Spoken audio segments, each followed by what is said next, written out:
Welcome to YouTube MasterClass. I'm here in Sheley. I'm a director and a writer in Colorado.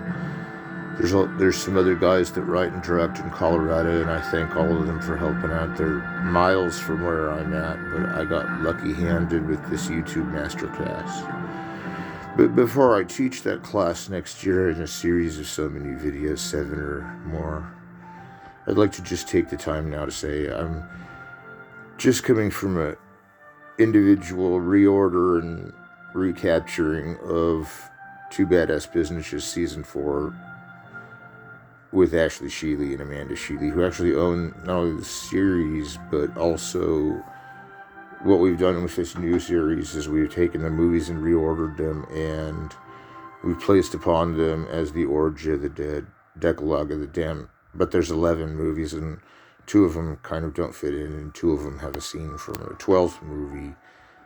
And I wouldn't discuss all that because it's too confusing. But if you see the films in any order, they kind of work, not because of the fact that they're edited in such a way that they can be anyway, but that the films all make sense in any order. I don't know how that happened. But the best order is the order we've ordered them now.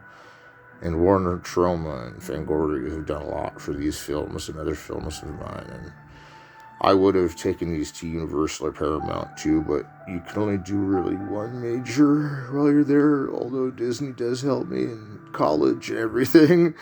But ultimately, this is a PG-13 marathon, and there are parts you're kind of leaning. Maybe there's some power of suggestion, but there's no real clause in that.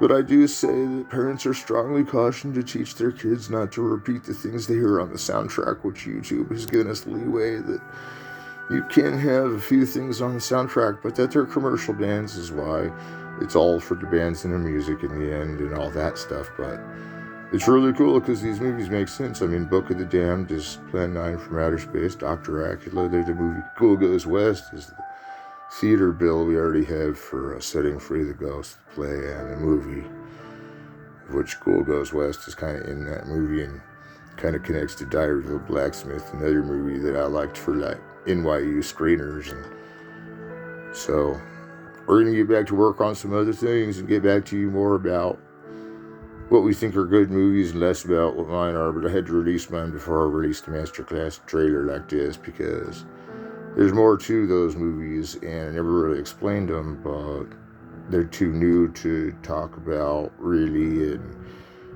that there are lessons from Caligari in it, and that it's got Twilight in it, and that's what we're listening to now is the soundtrack from the Twilight series, but in it followed the House of Usher kind of way, and I don't know where we got Night of the Living Dead from, maybe from the Few Redneck Zombies illusion, of which we realize now is the destiny of all sharecroppers that want to smoke joints. So I'm going to smoke some joints, get back to you after Christmas, and we'll totally decide whether Ed Wood was the most amazing director, even though he couldn't make a good film, but did always make good films that we love. But even though some films are much, much greater, we pretty much rank everybody the same way, but secretly rank Ed Wood higher, because anyone that makes an Ed Wood movie is automatically going to win?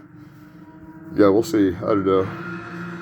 There's some other people like that, but we'll see what happens with this trailer, with this Decalogue, because this is like a lot of mythology in one, and that there's as many parts of Star Wars, if you count Rogue One, as to my credit, because we made all 10 at once, 11, 12. Good night, everybody. I'll see you on YouTube Masterclass later.